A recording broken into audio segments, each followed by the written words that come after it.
Good morning, wrestling fans. Today is Sunday, October 13th, 2024. I am Lance Brock, and welcome to the Sunday episode of 360. Good morning, wrestling fans.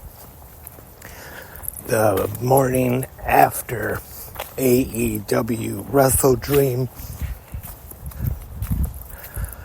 Just a reminder, there is a new episode of 360 Wrestling Fanatic talking all about last night's Wrestle Dream pay-per-view.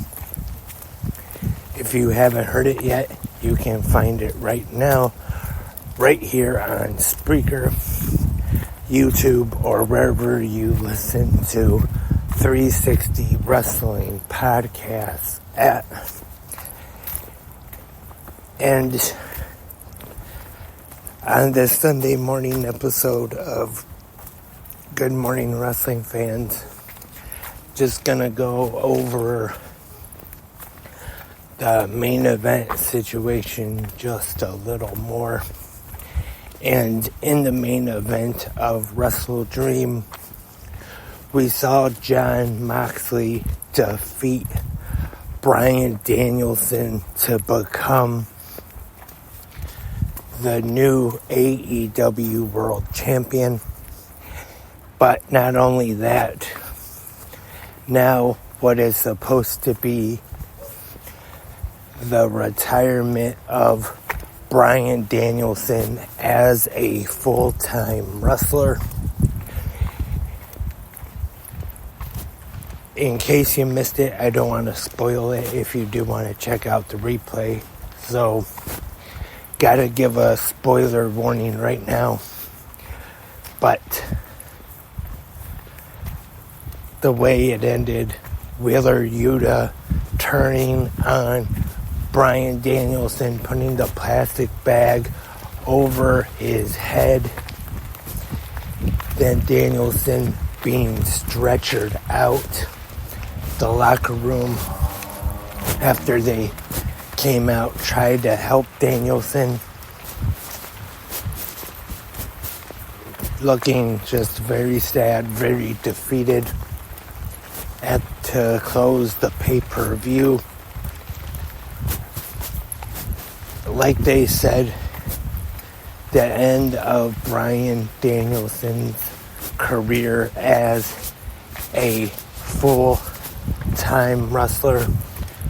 I could see him going away for a little while, of course, to sell the injuries and then come back, maybe get some revenge on Jon Moxley and the rest of the Blackpool Combat Club, Wheeler Yuta, for betraying him after siding with him, which, like I said, didn't really make much sense but I'm sure Wednesday on Dynamite that they could probably make sense of it somehow. But I could see Danielson being a special attraction now, come back for a big match at one of the big pay-per-views. So he might not be a full-time wrestler, but I'm sure we have not seen the last of Bryan Danielson in AEW. Another thing about the closing moments of the pay-per-view last night, I thought commentary sold it great. Like, this was something devastating that was happening, that they were actually worried about a man's safety and a man's life. I just thought the pay-per-view was done very well. Like I said last night, I don't know if I would say one of the best pay-per-views in the 5-year history of AEW, but it was still very good. And that's the way with AEW pay-per-views, to be honest. Everyone has at least been very good, if not great. I have not seen a bad AEW pay-per-view in the company's 5-year history. That's just my opinion, though.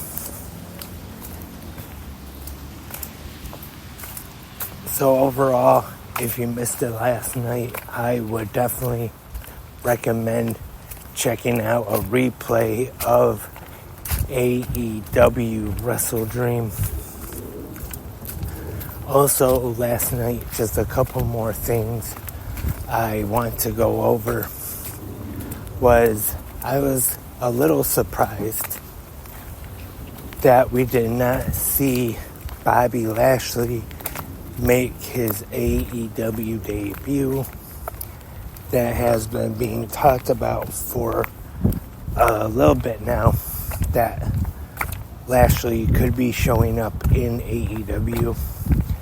We've seen MVP, we've seen Shelton Benjamin, but no Bobby Lashley yet.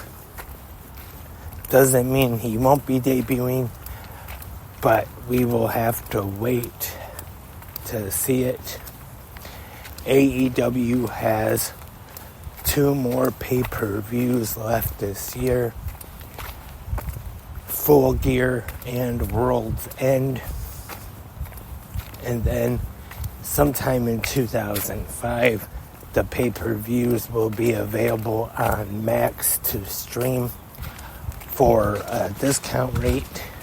Still not sure what the max price will be, but hopefully it'll be a good discount rather than the regular $49.99 for the pay-per-view. And that is all for this Saturday or Sunday. Sorry about that. This Sunday episode of 360 Good Morning Wrestling fans. Thank you everyone for tuning in. Hope everyone has been having a great Sunday morning, and hope you have a great rest of your Sunday. Just a reminder, if you haven't listened to it yet, 360 Wrestling Fanatic from last night, episode 623, a recap of AEW Wrestle Dream. So as soon as you finish this podcast, maybe you can go listen to that episode. I will talk to you all tomorrow for Good Morning Wrestling fans, the Monday episode, where I will preview tomorrow night WWE Monday Night Raw. But until then, have a great pro wrestling day.